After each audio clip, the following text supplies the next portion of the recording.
This is the Rugged Revival podcast. We're your official trademarked home of the UK's country, Americana and Roots music community. And yes, this is officially where all the cowboys come. Isn't that right, TJ? It is, but I've forgotten where he's button forgotten is, it again. so you're going to have to move on. So this evening, I'm your host, Ronnie, and I'm joined by the one and the only living legend, TJ. Now, the way I would describe TJ, and Spencer, you probably haven't seen TJ before, but the way I would describe him is that TJ is the kind of man that picks up dog shit off the street when he doesn't even own a dog. So that's the type of man that TJ is. Anyway, so TJ has been extremely ill recently, and we've all said, on the last episode, we had to restructure the last one. So I made this little montage for him in his memory. So TJ, do you want to play it for me, please? If we have to, yeah, okay. Thank you. This is all the good times we spent together, TJ and I. Pre-Rugged Revival, post-Rugged Revival.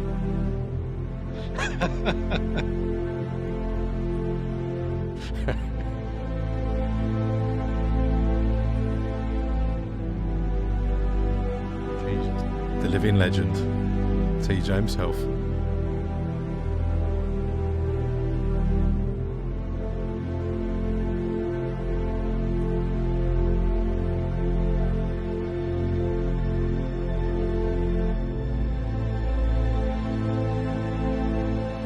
All those memories, TJ.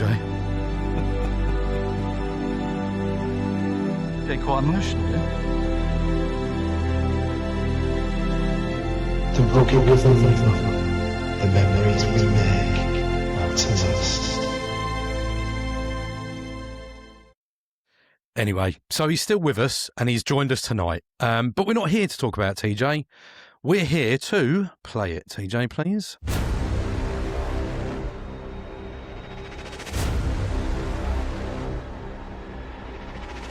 Ladies and gentlemen, please make some noise for... There is no school like the old school, and this man is the fucking headmaster. It's the incredible, unbelievable, positively beaming Spencer Hatcher. Welcome to the Rugged Revival, Spencer. Nice to see you. Man, it's quite an intro. I appreciate you guys for having me. It's an honor.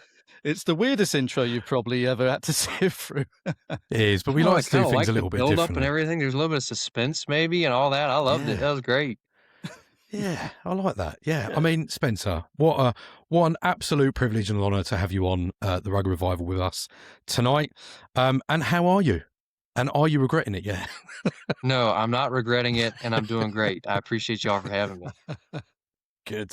Spencer, for anyone that hasn't experienced your incredible talent, would you mind telling us where you're from, what you do, and who you are, if that's all right? Yeah, well, I come from the Shenandoah Valley of Virginia, which is, for those of them that know, Virginia, it's just north of Harrisonburg.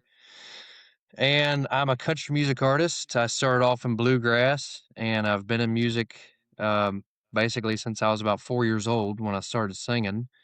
And now I guess I'm also a songwriter, and I'm just living my life the way that I want to, basically, just having a great time. Incredible.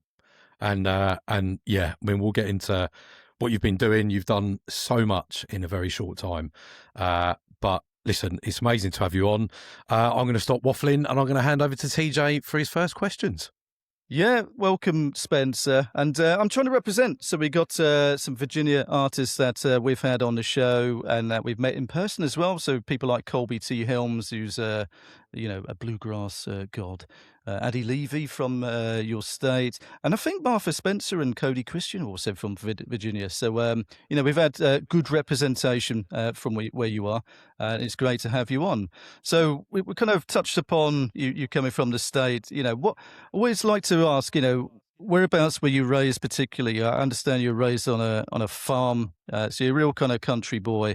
But what kind of a child were you and what was your upbringing like? Man, growing up on a farm in Virginia was, I really cannot imagine a greater childhood because my nearest neighbor was a half a mile away. And so there was nobody around. We would ride dirt bikes, four-wheelers, you shoot guns whenever you want. The world is your bathroom, that kind of thing. Like, it's just the greatest. It's the greatest. And so now being in Nashville, I just moved here in June. Um, it's a big adjustment because, I'm around so many people and I'm not a fan of the city. I love Nashville. I love the business and everything about it. But Mhm. growing up as, a young boy with a lot of energy and a means to be able to get that out, being in the country and growing up doing country stuff, I was driving tractors probably at 6 years old and learned what work was at 6 years old. I'm very thankful for that upbringing, and I wouldn't trade it for the world. That's awesome. Well, forget about it as a child. I'd love to do that now, to be quite Oh, honest. Yeah. yeah. It sounds, it Same. sounds Yeah. amazing. Shooting guns, driving tractors, and yeah, you probably got better weather than us out there as well. So that's a good start. So in terms of kind of your getting into music as a child, so there's obviously a lot online about how that came about, but we always like to kind of hear from the artists themselves. So what got you into music in the first place, and did that sort of thing come natural to you? Yeah, I would say it did come natural because I grew up around it. My dad was in choirs and played the banjo and the guitar. My grandparents sang, my mom sang, and played the organ at church and was a pianist. I mean, I was just around a tremendous amount of music, and so I basically started singing when I was 4 years old, and I picked up my first instrument, which was a mandolin, at 8 years old, and then by 12, I picked up the banjo, which was the very first instrument that I played that I was just like obsessed over. Like I couldn't get enough of it, and I played that. Well, I still play that, 16 years later, and I picked up the guitar when I was a senior in high school, and I basically taught myself how to play guitar. And yeah, I don't know.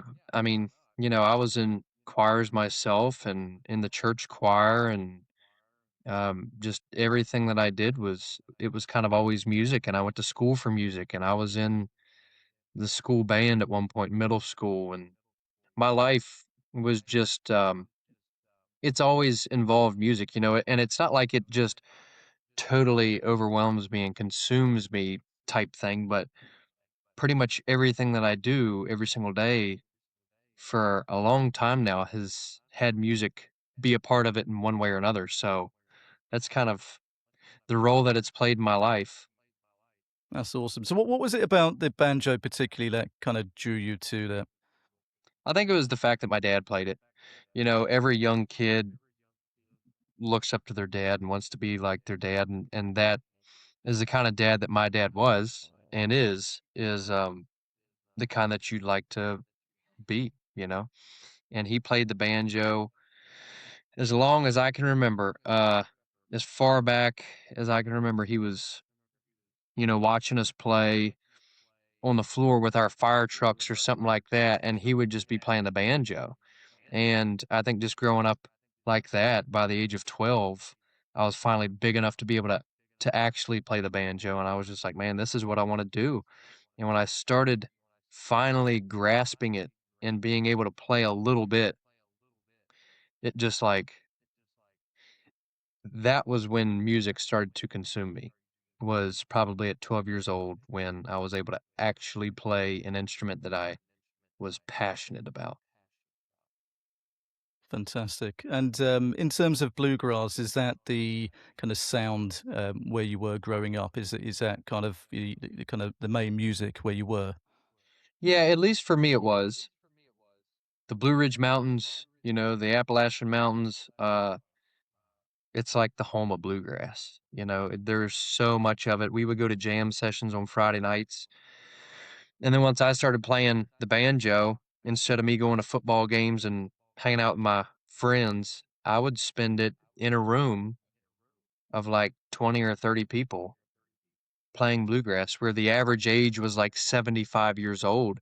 And I would just try to learn to play bluegrass and the banjo and get better at it, and that was how I spent my Friday nights, and bluegrass is a huge part of the Shenandoah Valley, as is, all the not necessarily the young kids listen to it, but it's such a huge part of the history of the valley.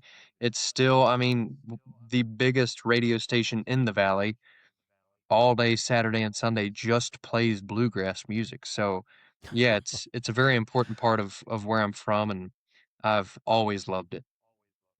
So, in terms of bluegrass and country, I'm always intrigued about this, and I try and educate and watch documentaries because I find it fascinating. So with bluegrass, it's for me, it sounds more technical in terms of the playing. I think the kind of crowds that I've seen are more kind of purists or diehard. Is that how you would see it in terms of a comparison with more mainstream country musical crowds or the scene itself? So, what are the key differences that you've kind of experienced from both? Yeah, I would definitely say country's more mainstream. Bluegrass has been around a long, long time. To me, it's very raw. It is full of purists, people that just want to be, um, you know, they just want to do bluegrass. They're masters of their instruments. I've always said some of the greatest musicians and instrumentalists in the world are in bluegrass music, and you've never heard of them. But if you go to these festivals, you just hear people that are just unbelievable. Like they know every note and every part of the fretboard, I mean, it's really unbelievable the talent that's in bluegrass. You've got the same thing in country music, but I also tend to say that country music is a little bit more produced. You've got bigger studios, you've got a lot more money to do stuff with. You've got, I mean, just a lot more production where I think with bluegrass, it's like raw talent. Either you have it or you don't. Here's a mic, lay down your best song, and this is what you're going to have. And that's kind of how it's always been. Superb. So, you picked up the banjo young. You've been playing to crowds at that age. It's incredible. And what happened next then? So you made a band. You joined a band. What was the next stage? Well, I went to college for bluegrass. I was in a family band from about 2012 until 2016 when I went to college for about 4 years. I went to college. I studied bluegrass and country music and business. I was in a professional bluegrass band all through college, along with three other college bands. And I learned a lot about the industry. And then once I graduated in 2019, um, I was kind of hanging around town. I went to East Tennessee State University and was kind of hanging around, but then COVID hit, COVID-19 hit. And I said, well, this is my chance to go back home and pursue country music. So I did that. Everything was shut down. There was no performing or anything like that, but I'd grown up on old style country music. It's what I was really becoming obsessed with for the 4 years prior to me actually moving home. And I decided that was my chance to do it. I was like, if I get out of bluegrass, this is it right here. And I'm going to pursue country music with everything that I have. And that's what I did. And I turned on the camera and I sang a song, and it only took me 5 videos and one went viral. Um, it did about 1.5 million views overnight, and I'd gone to sleep with 24 followers. And that next morning when I woke up, I had just over 10,000 on my Wow. TikTok profile. It's And madness. I mean, it was insane. And the video that did 1.5 million on TikTok did like 60 or 70,000 on Facebook, and did a couple 10,000 on Instagram, and a couple 10,000 on YouTube. So where I had 10,000 on TikTok, across the other platforms, I had another 10,000 in 8 hours. And I was like, okay, this is God's sign. I just go at this thing with everything that I have. And that's how I've always done everything, is just full throttle or nothing, basically. And um it just worked out. The video I put out right after that one went viral as well, and I started having a lot of success. And then the phone started ringing to come out and start performing live, and that was when I started a career in performing. It's an incredible journey that you've had, Ron, at the beginning. I won't ask any questions around that because I know Ronnie Don't ruin is. my questions. Don't ruin my stuff. Or maybe I will, just to steal his thunder. Who knows? I'm that type of person. But I do like to understand about the relationship. So you play. You mentioned you play in the band. Well, you played in the band with your brother and your dad. And you're still playing with your brother as we speak. So I'd love to, those sort of relationships on the road, or you spend a lot of time together. So what is your relationship like with Connor? Do you pull rank as the older sibling, or is it quite grounded? What's it Um, like, mate? well, I don't know that I ever like pull rank, but I do as far as all of the work goes, the business stuff, the marketing, um, the reinvestment back into the business, that's all me. And so there is no question, you know, who's making the decisions basically, but it's amazing too because Connor's been with me for so long and he trusts my judgment and I don't think that he wants to be um up front, even though he is up front, of course, on the stage. Everybody knows Connor. Everybody loves Connor. He's phenomenal at the bass. He's a phenomenal singer. But he respects me and he listens to, my judgment, which it's it takes that. You gotta have a good team that believes in you and he always has for me. So it's been amazing and we've performed together now for, you know, started performing in yeah, like 2012, so like 14 years. Wow. Awesome. It's always interesting when you've got siblings on the road with you and you spend so much time. It could swing one way or another, but no, it sounds like you've got a really cool relationship going on there. Interesting, you mentioned East Tennessee State University. That's easy for me to say a few times, and I read that your minor is in bluegrass and country music. I didn't even know that was a thing you could minor in. So that's Yeah. pretty impressive, mate. So you are qualified in your profession, as you can say. We might as well just go home. I know, yeah, you kind of completed it so far. But I love reading up about people. I think it's right to kind of do research when we have guests on, and there's always some interesting kind of bits we pick up on. And I noticed there was one thing that was put out there which said you were dubbed the String King by local kind of news outlets. And do you know that Ronnie is also called the String King in his hometown? In fact, it's the G String King. And now There it he's banned is. from every pub in a 10-mile radius. But Attaboy, Ronnie. Did it in. that won't be the last Yeah. joke about Ronnie for this No, podcast. probably not. You're only jealous. But no, 'cause I got the first bit. I mean, the accolades that we've read, it's an amazing trajectory that you've had, in this past few years. And what I love to see as well is where your hometown news publications and things like that are lauding you as well. Because when we speak to artists sometimes, particularly when they're independent, they always say for some reason that the least support they get is from the hometown. And the fans or the fan base they've built is from neighbouring states or perhaps a bit further afield. So, what's it been like for you? Kind of this reception where you are, particularly when you started so young. Yeah, I don't know, man. I mean, I think about that a lot. Like, if I hadn't had the support of my hometown that I did, like, how long would I have made it? I like when I say I have the greatest fan base in the world, I mean, I truly do mean it. I don't know of anybody else that has such a close personal relationship with their fans as what I do because, I guess you could say maybe some of it is because I know the importance of them and I value them so much, but they also, they treat me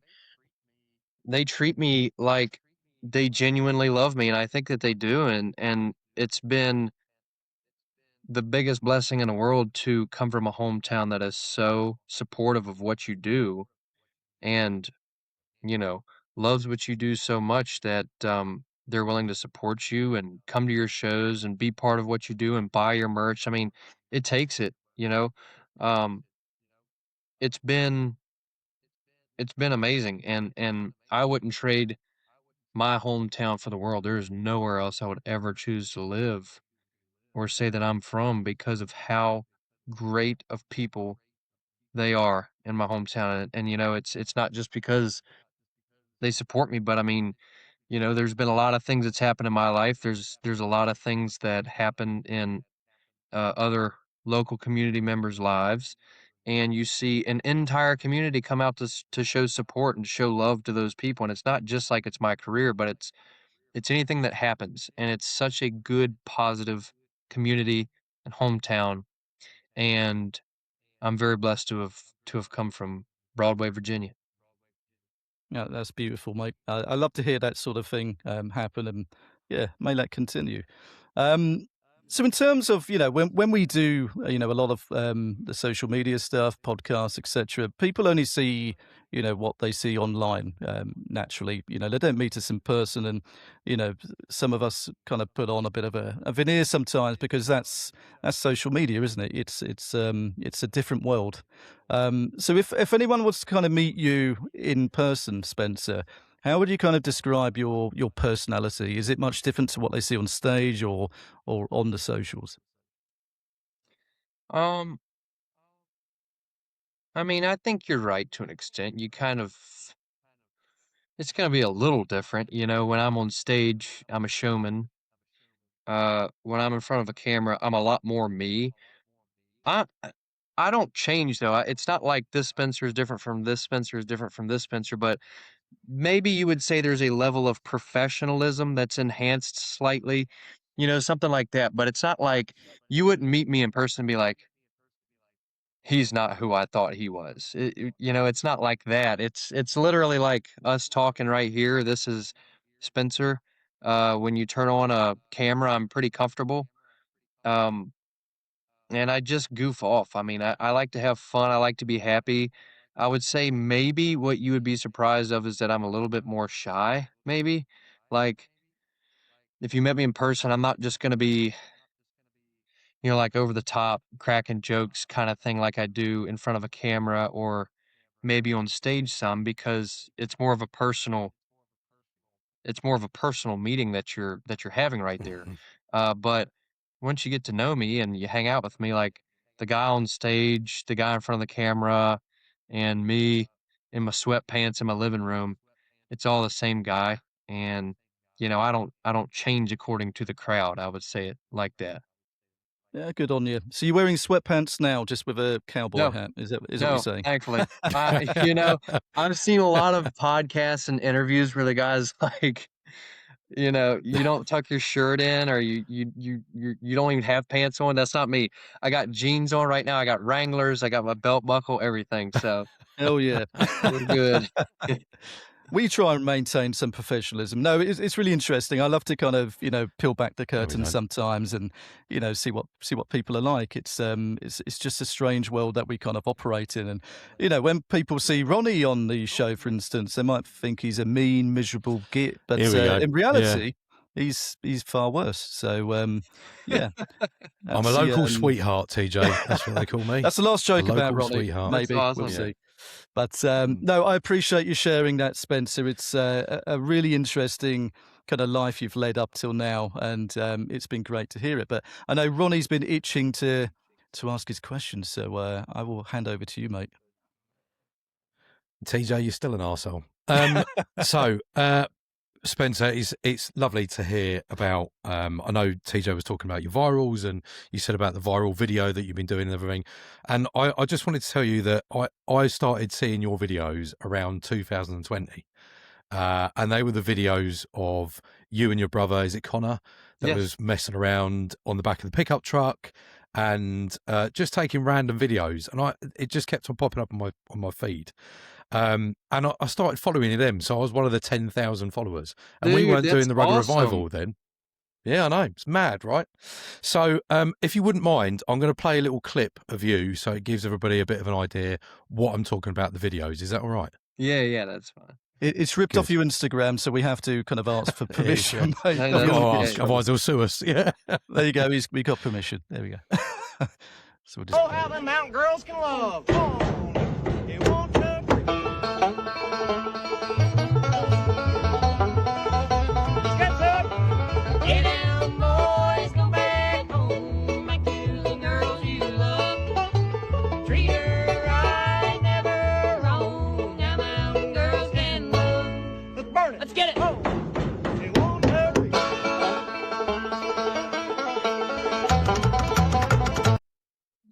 And that's why I followed, because they're amazing. Yeah. And it was just, it was incredible, right? And I can't believe that I'm now talking to you with TJ on a podcast. It's madness, right? So that was 2020.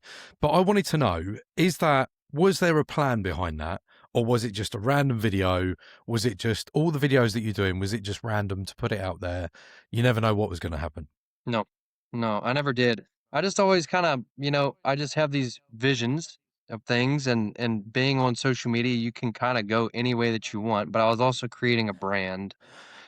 And to me, that brand was be a real country boy, and in 2022, in 2020 as well, um, TikTok was still a dancing app.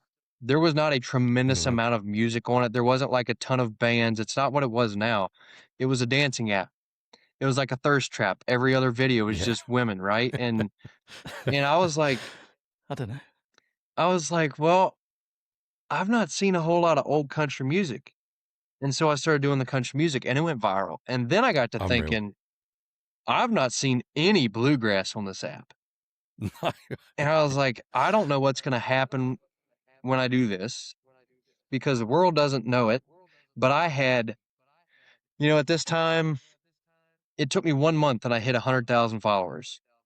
I posted my first viral video August 7th, and it was like September 18th or something, and I was celebrating 100,000 followers.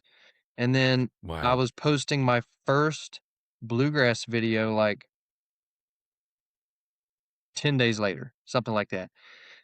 And I was like, I got a lot of eyes on me right now. There's a lot of people that were consistently just coming back to my page. Anything I put out, it was going pretty big, hundreds of thousands of views. Mhm. I was like, either I'm going to get tore down on the comments for this, or people's going to like it and be like, I don't know what this is, but it's cool.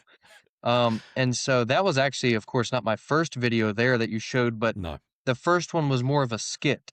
And it was, I like doing skits. I like just building stuff and Mhm. just being entertaining. And it was like day 1 of playing the banjo, 1 month of playing the banjo, and then 10 years of playing the banjo. Yeah. And that video was the biggest video that I'd ever put out up to that point. It did like 2.5 million views, like 400,000 likes.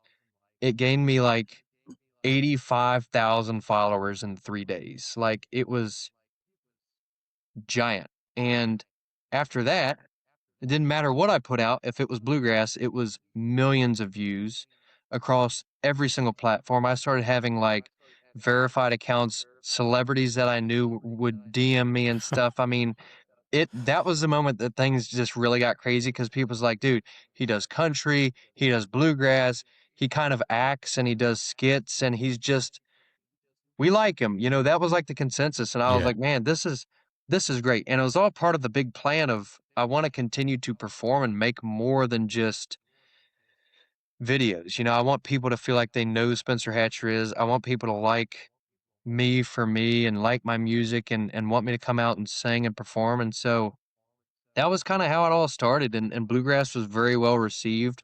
Of course, and this goes out for everybody, anything that you do, you will have haters, people that absolutely cannot Always. stand to see you do good. They're like, Mhm.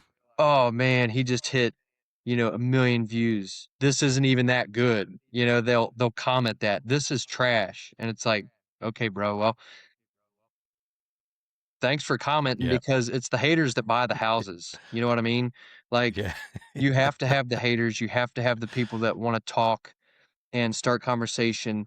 That was honestly some of my biggest viral videos, was because I would make them a little bit, not controversial, but something that I knew some people would not agree with.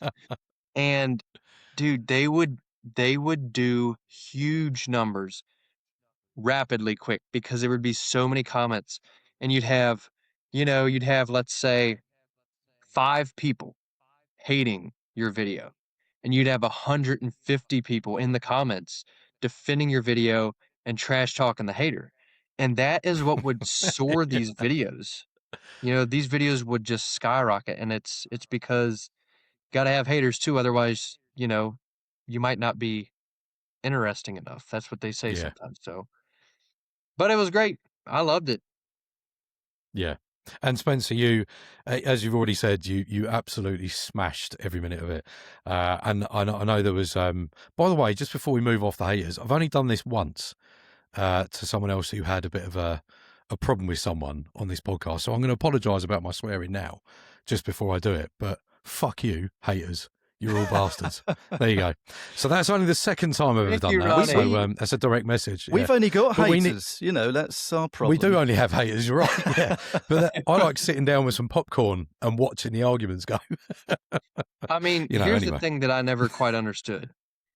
If you hate somebody as much as they make it seem in the comments, why do they keep watching all of your videos? Yeah. Dude, Yeah, absolutely. Yeah. they're some of your biggest fans, really. They are. Yeah. They don't want to admit Yeah. it, but they love what you're doing. And why don't they watch more of our videos more? That's what. Well, maybe Is they that are. right, I don't know. TJ? I mean, yeah. you know. Anyway, and going back to one of the videos that you said blew up. I mean, I did notice it, and any time you go and do some research on you or research anybody, we do quite a bit before we turn up on the artists. And there's always the video. It comes back and it says there was the memorable one in 2020 with Full Metal Jacket covering Folsom Prison Blues, as in the cover of Johnny Cash, and that went nuts. That went hugely viral. It was just bonkers, the amount of people that kept on sharing it and the likes you got. And then I've got to touch on it because I am obsessed. We done a tour of Texas last year with our very good friends at Cowboy Distortion and the podcast over there. We got to meet some incredible people when we went, but I had to every day get a large bottle of Mountain Dew, right? And I saw one of your videos being an advert for Mountain Dew. Right. And I'm just jealous. That's all I can say, really.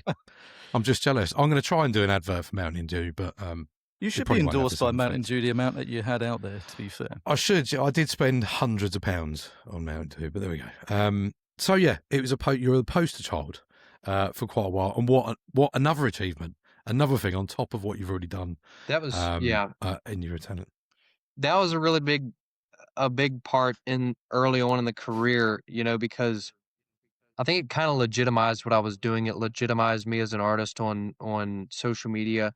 For me to go from just being, funny, just doing my own thing, playing music, to here's Spencer Hatcher doing a Mountain Dew commercial. It was that was like the first legitimate professional thing that I did. And I wrote that jingle with a guy from Sony, and it was incredible. A lot of things, I don't know if a lot of things like changed immediately after that, but it just really it took, I would say maybe it took my persona, how people saw me, to the next level.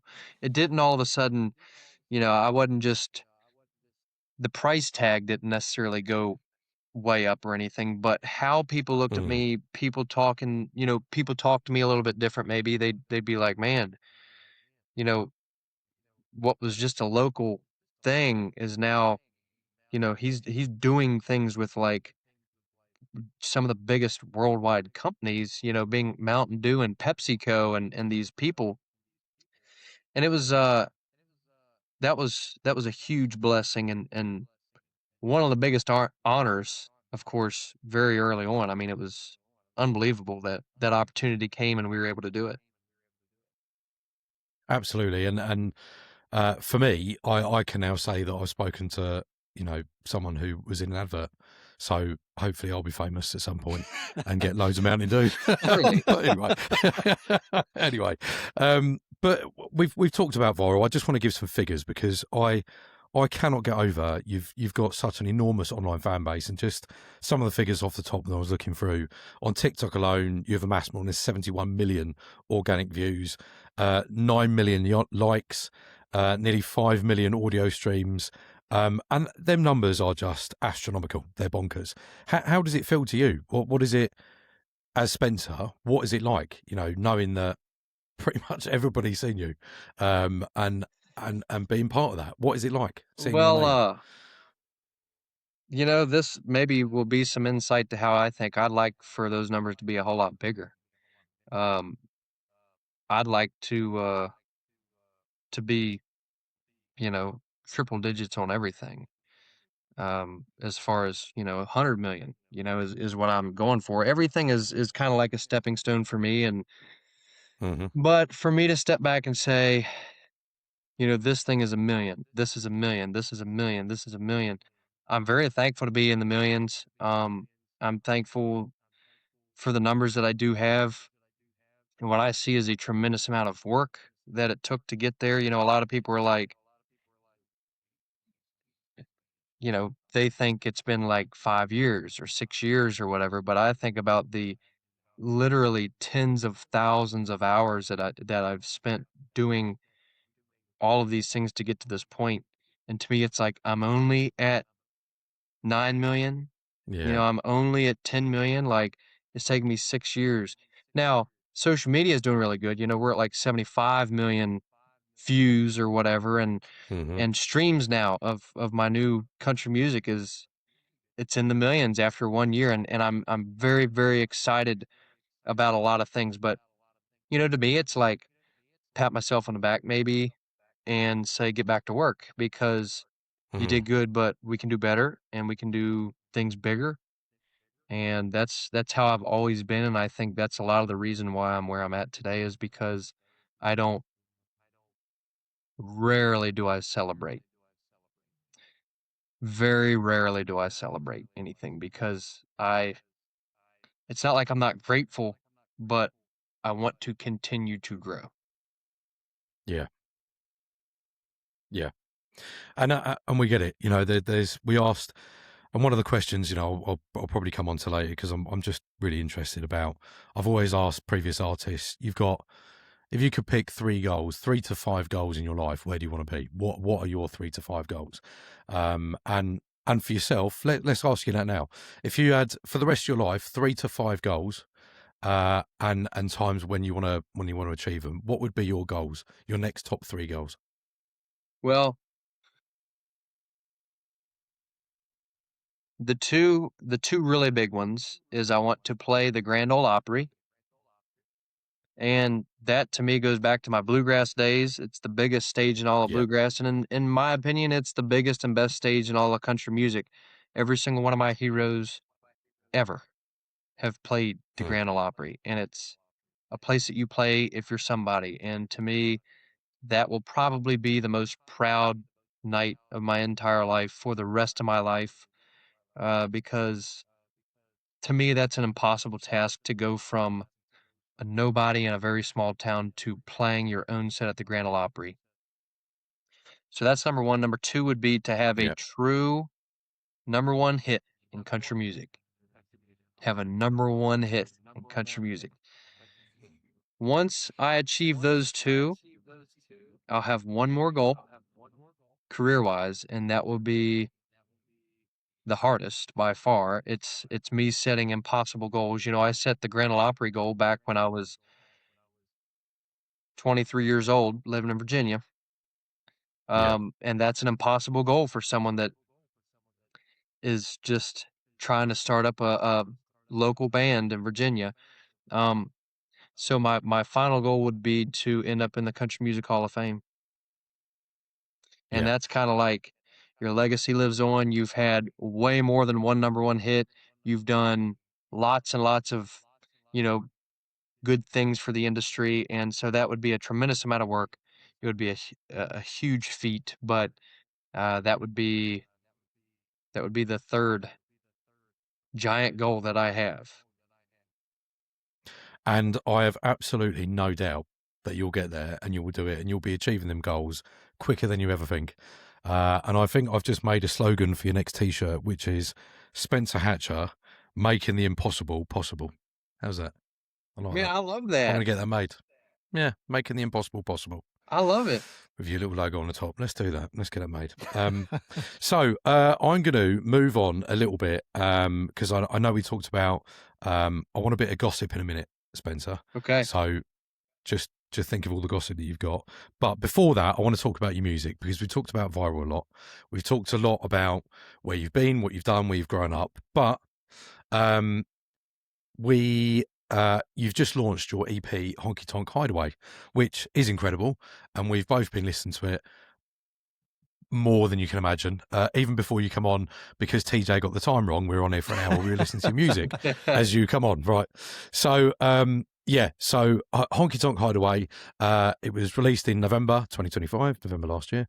Tell us a bit about that. Tell us the songs that are contained in it. There's one in particular that we both love that we sung badly, but we'll go on to that in a minute. So tell us about your album, your EP, sorry. Well, yeah, the EP to me is it kind of encapsulates who Spencer Hatcher is as a country artist, I think. You know, we've got the pedal steel, we got the fiddle, we've got this true traditional country music feel, and when you go down the list, you listen song, all 6 of them. I don't think you're like, the whole goal is that people aren't just like, "Oh yeah, that one was all right, but I like this one." I think people are like, "Dude, that was a great country song. That was a great country song. That was," that's the goal is to keep them as good as you possibly can. Now, everybody's gonna have a favorite. Everybody's gonna like others more than some, but when the consensus can be, there is no bad song, and they're all true traditional, and they're true to who Spencer Hatcher is. I think that we hit that pretty good with this first EP. Is here's Spencer Hatcher to the world.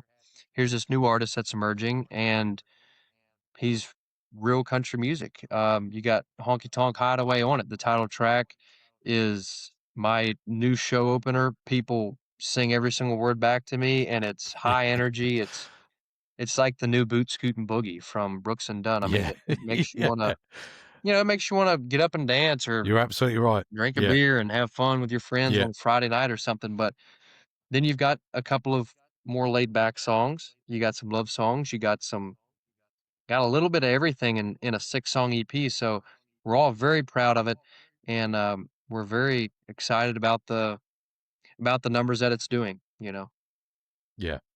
And you should be incredibly proud of it, because it's amazing. And just so everybody doesn't forget, it's called Honky Tonk Hideaway, which was released in November. But there is one song in particular there that we were singing badly earlier, and I'm going to highlight badly earlier, is When She Calls Me Cowboy. Now, that song is top 10 most added song on US country radio, would you believe? Top 10. We love it. So what is that song about, Spencer? When She Calls Me Cowboy, man, and this is the cool thing about it. When I find a song, when I write a song, the number one thing to me is relatability. Because if Spencer Hatcher is just singing about something that only Spencer Hatcher can relate to, then it doesn't do much good. The listener might listen to it and be like, "Oh, that was a cool song, but I'm gonna move on to the next one." But if everybody can relate to the song in one way or another, it doesn't have to be exact. Like, not everybody's being called cowboy by their special person, but I think that there's a level of intimacy to the song. There's romance to the song that people can relate to. Like when you got a girlfriend or a boyfriend, you've got your own names that you call each other, and it's usually not your legal name, you know. Uh, Yeah. and I think that part to people really like, and it's kind of maybe they fantasize it if they're single, they're like, well, I want that. Or if they have that, then they're like, I get that. Um, but it's also country. That is a country song right there with pedal steel and fiddle. Yeah. And it's you can slow dance to it, you can move to it, you can drink a beer to it, you can sing along to it. Like it's got all of the things that you want in a good country song, in my opinion. And that was what we found. When I first listened to it, I was like, dude, this, I really hope people like it. And it's the first song ever that I've put out. Now, my fans, they tend to love all of my music and they sing along. But there's something about at a live show when I start playing When She Calls Me Cowboy, people lose it and they sing every word. And when they get to the chorus, they legitimately act like it's been a huge hit. and it's the first time that I've ever gotten to get a taste of what it would be like to have a hit, because I don't have one yet. But Mhm. the way that my fans react to me playing that song makes me feel like it is a hit. And it's the coolest Yeah. feeling in the entire world. And that's what When She Calls Me Cowboy is. What a way to describe that song. Absolutely hit the nail on the head.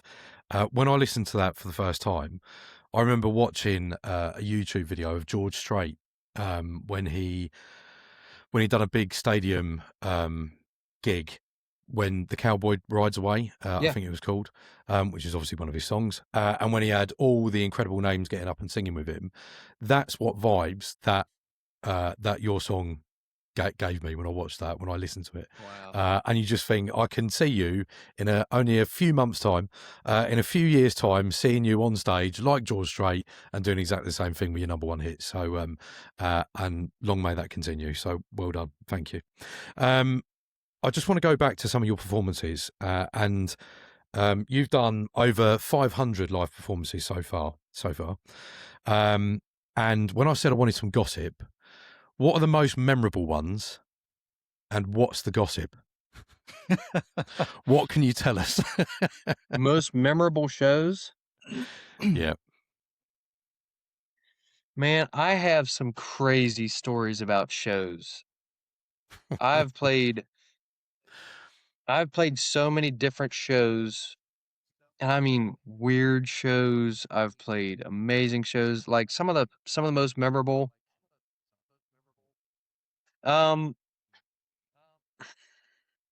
Pretty much any time I get to open up for like a hero of mine, like in September we opened for Josh Turner. That was the biggest show we'd ever played up to that Wow. point. There Yeah. was like 4,000 people and a huge stage. That was amazing. I'll never forget that. I've gotten to open for Gene Watson and Mm-hmm. Wade Hayes and these people. I mean, at some really big venues, and those are amazing. But I hold a lot of value to the small shows that I started off in too, where I'd play for 100 people, and to us at the time it was a really big crowd. Or, there's this one that we played in Pennsylvania during the summer, and it's just this huge party. It was like 750 people came to this giant river party, and you put in up the river and you just float, and they're drinking beer, they're getting Yeah. hammered all day long, Yeah. and you've just got different bands along the river. And we were the headline band for that year, and Wow. the things that we saw that day was just incredible.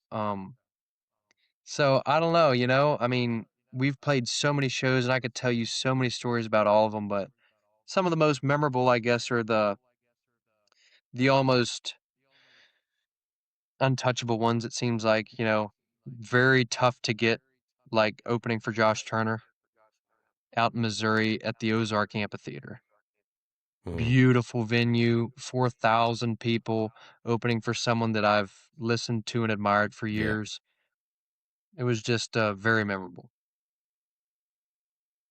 You can save the gossip when we do a private interview at some point. Me and TJ, we'll get the gossip I've out got of you Sounds some way. ominous. You've been very good, yeah. You've been very good, but we'll leave it for now. I'll leave it alone for now. I am going to hand over to TJ in a minute because he's been busting to ask some questions. I've been talking a lot, but it's because I'm so interested about your background and what you've been doing. So, one more question for me is that at the start I mentioned that there's no school like the old school, and you are the headmaster.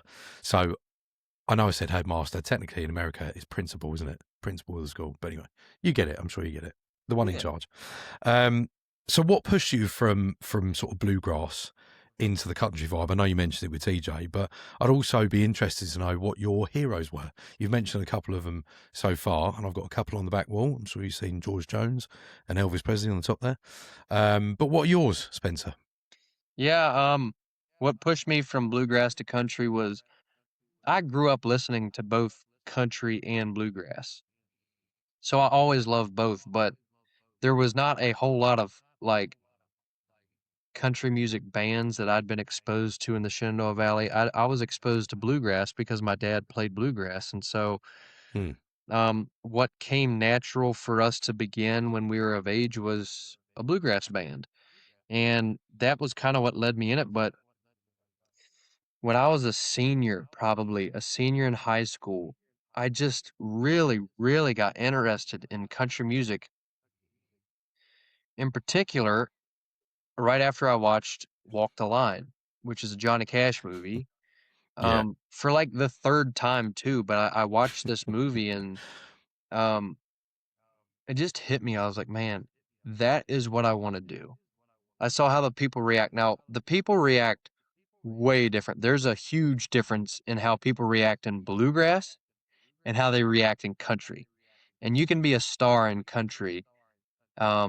I wouldn't say you could be a star in bluegrass music. And it's not that I was chasing being a star, but I was like, that just seems like the greatest thing in the world is to be able to play country music. And I can relate to country music.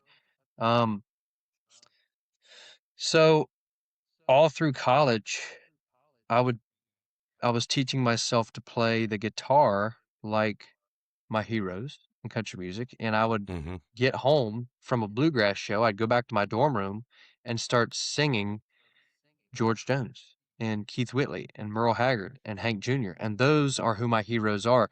Number one hero Yeah. is Elvis Presley. I love Elvis. I love Elvis so much.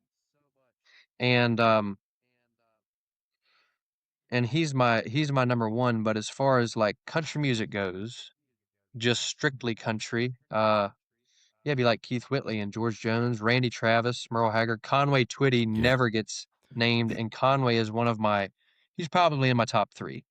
I would say it'd be Yeah. Conway. I don't think I could give top 3. Yeah, I could do top 5, but it would be I nearly George got there. Yeah. George Jones, Merle Haggard, Keith Whitley, um, Conway Twitty, and maybe Randy Travis, Hank Jr. But I am. yeah, Yeah. Sold on that.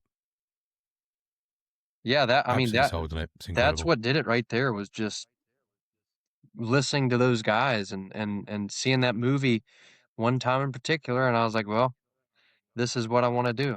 And so I crafted performing and learning country for 3 years until I quit bluegrass and actually started trying to pursue it. Incredible.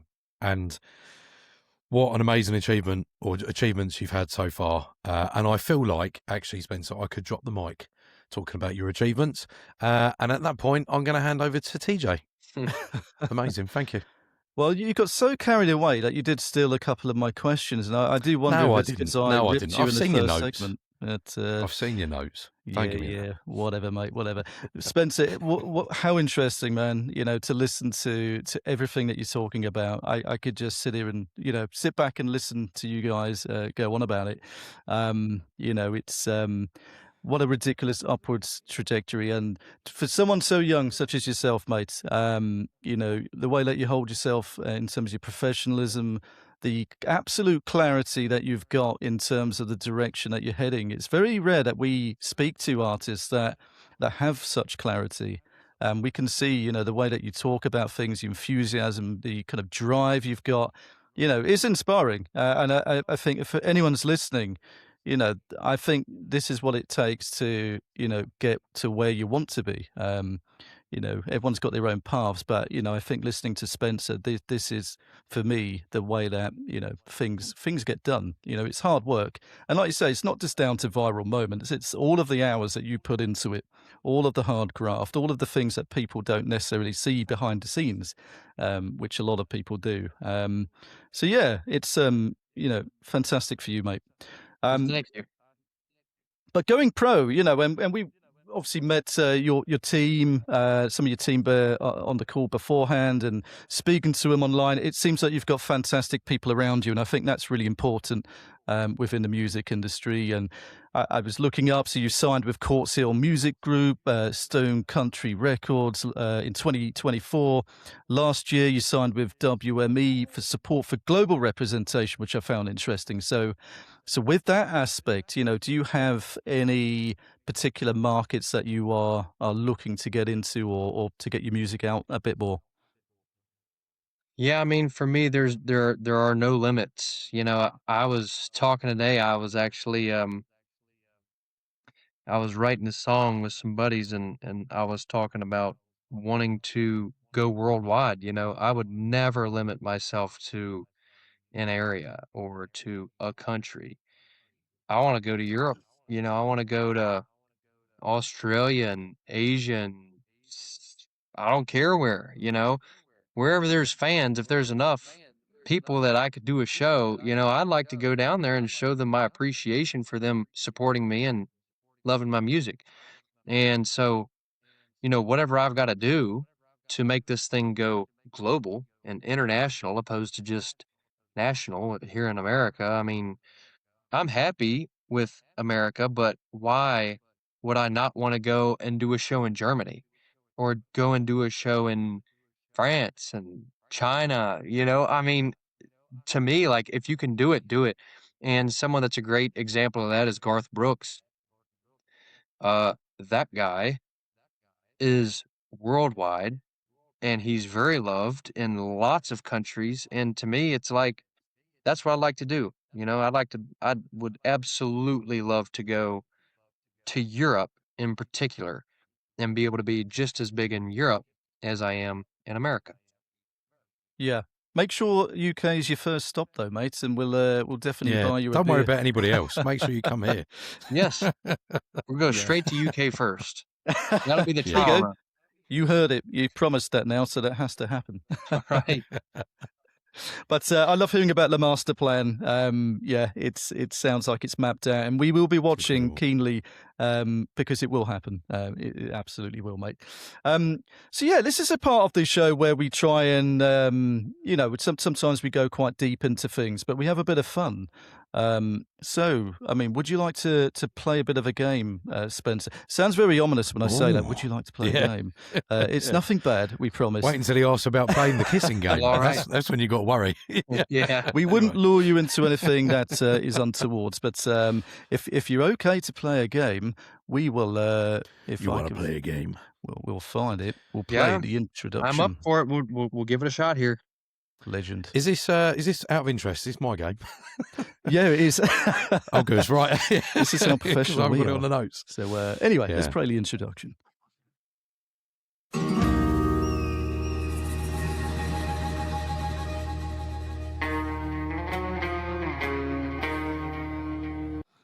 There we go. We'll cut that bit short, but I think going as long as it goes on for about 20 minutes. Anyway, this is the Rugger Revival True or False game. This is where Spencer goes against TJ to try and prove that TJ is wrong. So it's a bit like, what was your song again? I saw a TikTok of you earlier. Swim. Something swim song. Sing or So swim? if you get the lyrics wrong, there you go. Sing or swim. That's the one. So it's a bit like sing or swim, but TJ always loses. So I'm going to ask you a couple of questions. I'm going to go to you, Spencer, first, true or false, and then I'll go to TJ.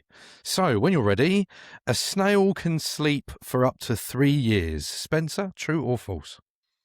I'm gonna say it's false. Interesting. TJ? True. I really want to win this one because I know how competitive Spencer is, so I want to get this one. The shortest war in history lasted less than an hour. Spencer, true or Yeah, false? that's true. You read that today, didn't TJ. you? I think I read the same thing. It's true. No, but I do love history, and so I believe that is true. Fair enough. Perfect. The human stomach can dissolve razor blades. True or false? Spencer. I'm gonna say that's false. TJ? I'm going to go false. Isn't the saying shing razor blades? Is that a saying? Or have I just made that up? The what? I don't know. Anyway. Just gone off on a tangent. So this is when you come over to Europe. So there's a town in the UK called Sandwich, Spencer. True or false? What is it called? Sandwich. True. TJ? I'm going to go false on that one. Hold on 2 seconds. Some mushrooms can glow in the dark. Some mushrooms can glow in the dark. Spencer, true or false? True. TJ? Yeah, that sounds like some trippy stuff. I'd go true. The last question. In Japan, there's a Buck Owens song about that. There's an island where cats outnumber humans. So in Japan, there's an island where cats outnumber humans. Spencer, true or false? Yeah, true, for sure. TJ? Yeah, sounds weird. I'm going to go false. Okay. In fact, there is one more question. Is it true or false? TJ turns up early to meetings so that he can buy himself a drink and not anybody else. Is it true or false, Spencer? I'm going to guess by the laughs it's true. It's all I had lies. to get that one in because I done him last time. I done him last episode with Pug Johnson. Anyway, so right, question number 1: a snail can sleep for up to 3 hours. The answer is true. The shortest war in history lasted less than an hour. That's absolutely true. The human stomach can dissolve razor blades. False. There's a town in the UK called Sandwich, which is true. Some mushrooms can glow in the dark. Absolutely true. In Japan, there's an island where cats outnumber humans. True. And TJ turns up early to meetings so he doesn't have to buy anybody else a drink, just himself. Absolutely true. So, Spencer, you have officially won the True and False Rugged Revival game. Thank you very much. Well done, Spencer. Wow. All right. Thanks. Is there anything you're not good at, Spencer? And you can play the music now. Just to rub it in your face. Point in his face, Spencer. Probably not very good at soccer.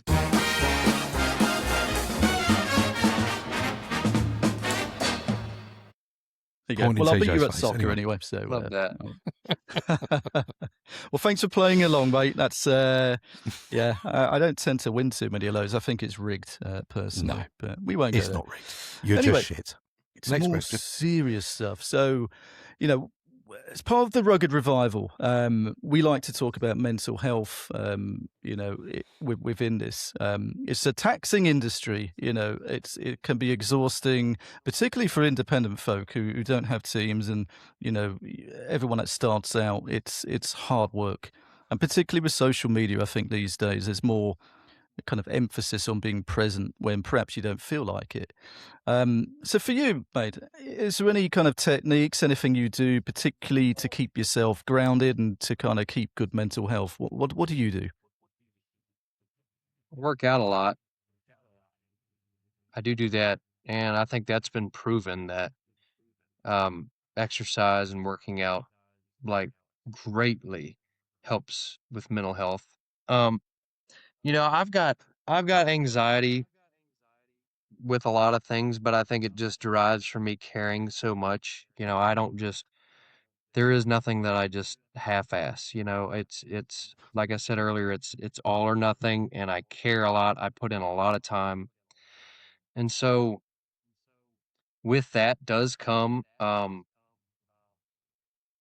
anxiety, I guess, like worrying, and you got a lot of things on your mind. You got a lot of things that needs to get done. You got a lot of places to be, and you're also in this industry, you're subject to judgment by everybody. That's almost literally your job, is being judged by others. So it's about how you're able to handle that and, you know, brush it off to the side. And for me, I think luckily, starting with social media first, you hear all the bad stuff. You read all the bad stuff pretty early on. People just tell you, and then you learn that it doesn't matter.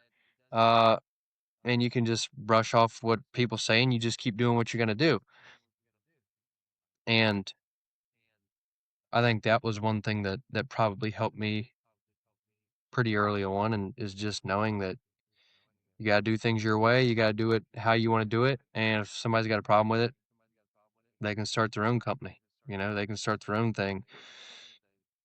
But as far as kind of handling it, the gym, work out a lot. I think you got to get good rest. Rest is important. But I don't know, I don't know that there's a definite way to cure it or to help it, but it's what I do. Just keep on working, cross things off. Good on you. Thanks for sharing that. It's interesting to see, what artists come out with, and yeah, I think working out a lot, particularly when you're on the road, 24/7 in tour vans, you're kind of cramped up. You need to get your rest. You need to work out. It's great to hear those sort of things. So thank you for sharing that, mate. So next one is, so we have a playlist on the Rugged Revival. It's a Spotify playlist, so just to remind kind of listeners out there. And it's exclusive for everybody that comes on the podcast and the people we meet along the road as well. So we meet a lot of artists at shows, at conventions, etc. But we like to kind of use that as a showcase platform. Conventions. I can think of the word. Conventions. Gigs and what do you call them? Networking events. I don't know.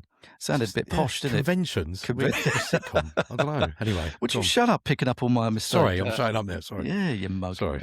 Anyway, basically, we wanted to set it up as a way to showcase artists' work. So if you could pick, because the playlist is getting very long, we've kind of shortened it to one song. I know it's very hard to pick one song because you've got so many that you love. But if you were to pick one song to put on there, what would it be? Just one song and one song only of mine? Yeah, of yours. Yeah. Probably When She Calls Me Cowboy. We'll do that. Good answer. And great choice. there's been so much music being released the last 5-10 years. What I hear frequently is people, who are stuck in the old ways of listening to the old country music, the old artists, which is fine. But they don't tend to explore too much in terms of new artists, new music. And, that's what we're here to do, is to kind of, get people to explore, go down a rabbit hole and find new people, because it's been the best thing that I've ever done the last 10 years. I've found so many new people, and that's what I listen to pretty much exclusively. But for you, if you could pick either a best album or just even a single that you've listened to in the last, few years, what would it be, and what kind of makes that stand out for you? Just any song that I've heard that I just love. Anything, any piece of music that you've heard from something that's been released in the last, 3 to 5 years, say. Interesting. As far as what I've liked, man, I don't know, because I listen to so much stuff. Like I stay up to date with the country artists and what's coming out for the most part. I thought something that was really neat. Maybe I'll do this one is Zach Top put out South of Sanity. And when that song came out, I thought that was the most old school country song that he's released so far. And I was like, man, they nailed this song, and the tune, the singing of it, all that stuff, I thought was really fantastic. And I don't listen to a lot of new artist stuff like over and over again, but that was one song that I just I listened to it again and again. I really liked that song. So I thought that was really interesting that someone that's also kind of in the same realm, in the same vein of music as what I'm doing, is kind of setting the bar. He's really doing a good job with creating some pure country music. So that was one that kind of stood out for me. Fantastic. And he seems like an awesome dude. Every time I see him on socials, just seems like the nicest guy. So it's good to see his career kind of take off. But in terms of the Rugged Revival, so we started life very early on as a community. We're still a community, across the UK and US particularly. And it's our way of kind of platforming, showcasing, whatever have you. So independent artists to gain recognition that we think they deserve, and to try and discover new audiences, and to push our audiences to listen to new stuff, kind of spoon feed them a little bit. So we try and ask anyone that comes on, are there any kind of independent artists that you've come across, that you've listened to, that you think people should go and have a listen to on Spotify, or wherever they might be, Bandcamp? Is there anyone still independent that kind of sits within that realm? Still independent? Yeah, independent or emerging, start very early on in their career. For a long time, it was always Emily Ann Roberts, but she's doing great now. I think last year was kind of like her year for really taking off. Like she just started doing so good. So, there's this other guy that I like a lot. Well, I don't know. I mean, Jake Worthington is already kind of going, and Braxton Keith is going pretty good. But a lot of those guys are kind of the guys that I've been supporting, and I've been liking those guys, and now they're starting to take off. So I'm happy to see that. But there's this guy, Alex Miller, maybe. Alex Miller is really a strong country artist, and I would say he's getting going, trying to get going, and people should check him out. Now he's very old style. He's older style country than I am, but he's a good performer. He's an entertainer. Is he the young guy that does some socials or work with Hannah Dasher? I believe that's the guy. If that's him, he's Yeah, very good. probably. He's pretty big on socials. Yeah, fantastic. We'll definitely push that out and check it out for ourselves. But yeah, I think the last question I've got before I hand over to Ronnie we're going to call it last orders now, rather than the last message. Instead of final message. I know, it just sounded a bit kind of weird. But you talked about kind of longer term plans. I'd like to know, what have you got in the immediate term? So what have you got planned in the next few months, for the rest of the year? Any exclusives that you can reveal to us, mate? Yeah, well, I got more songs coming out that I'm real excited about. I'm going to be back in the studio, laying down a couple more as well that, nobody, of course, have heard, except for me and my team. And we're very excited about the new songs that's coming out very soon. We're working on more shows in more areas so that we can come and see more people, and they can come out and see me and my team. And I'm doing a lot of everything this year. It's hardly going to be a little of everything. I think we're going to be very busy, lots more songwriting, lots of shows, lots more music. And so it's going to be a very exciting year, and I pray it's going to be a really big year for Spencer Hatcher. Well, we hope it goes really well, mate, and we sure it will do. And we'll be keeping a close eye on it as well, and sharing it as much as we can for you. But Well, thank you all. Good on you, brother. And thank you so much for, you're such a busy guy, for coming on the podcast and putting up with us as well. That's something in itself. But yeah, anyway, I'll stop blabbing on. Ronnie, do you want to do the last orders, mate? Yeah, so last orders, Spencer. I normally go through some quotes that people have made about you, and things that people comment on social media about the nice things about you. And do you know what? I've got reams and reams in front of me, but there is one in particular that I'll say, and it is Benny Brown, on why they signed you at Stone Country Records. And the comment is, his style and sky-high potential reminded me of a young George Strait. And for me, that sums it all up. We have spoken a lot about your potential. We've spoken a lot about what you've already achieved. And I cannot wait to see what you achieve in the next 3, 6, 9 months to 6 years. It's been an absolute pleasure speaking to you this evening. You are incredibly talented. You've got unbelievable head on you for business and for talent and for country music as a whole, keeping the old school country going. Don't forget you're the headmaster or principal, whatever the Americans want to say. And I'll make you a promise. I'll make you a promise now. The day that you go to the Grand Ole Opry to play, we will go over. I will go over. It's been one of my life's dreams to get to the Grand Ole Opry. And if you get there, we will pay to come and see you. Straight away, we'll be there in a flash. So you need to let us Oh know. my gosh. And don't forget, Spencer Hatcher making the impossible possible. So you have to read that off your paper. New slogan, because I forgot whether it was the wrong way around. Hey, Don't one ruin step this at a time. moment. Don't ruin this moment. That's what we're going to Yeah. do, one step at a time. Absolutely. Making the impossible possible. There you go. Spencer Hatcher, in quotes. It's been an absolute pleasure. Thank you so much for joining us on the Rugger Revival. Spencer, if you've got a drink somewhere around you, or a glass, or even just your hand, we will normally raise a toast to the grit, the grind, and to the revival. Cheers to everyone for listening, and thanks again, Spencer. Cheers. Cheers. Thank you all.